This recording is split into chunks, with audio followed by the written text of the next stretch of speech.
My name is Heather Mackintosh, and I'm very happy to be supporting the Wellington WTM Centre in New Zealand, founded by my son, Simon.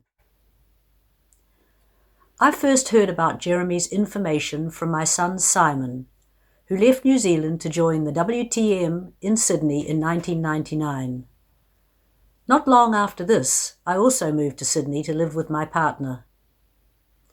Simon encouraged me to read Beyond the Human Condition, Jeremy's second book.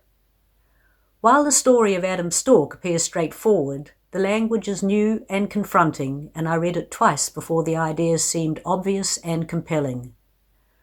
Once you understand Jeremy's explanation of the human condition, there's no going back. I was incredibly fortunate in having my son, followed by many members of the WTM who are there to support and encourage these ideas, to talk at length with me about Jeremy's groundbreaking revelations of why we are the way we are, and the question of are we good or are we evil? Up until that point, those questions were unanswerable for me. Jeremy's third book, A Species in Denial, I found to be compelling reading. I was familiar with the language and the ideas by this stage and experienced increasing hope for humans and the possibility of an end to our psychosis.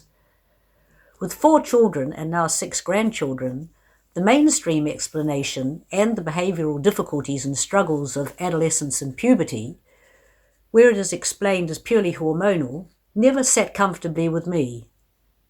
Jeremy's explanation of resignation, however, did. This compelled me to continue reading his books and to gain understanding of the explanation and distinction between our instincts and our intellect, the difference between our gene-based and nerve-based systems, and the way they process information. These two systems are often referred to as our conscience and our conscious state, which Jeremy's Adam Stork analogy beautifully explains. However, Jeremy's definitive presentation of the explanation of the human condition in his book Freedom, which I am now in the process of reading, I see as being Jeremy's work of a lifetime, a gift to mankind, essential reading for every human in the world, from a man ahead of his time. Thanks to Jeremy, I can now view humans through an entirely different lens.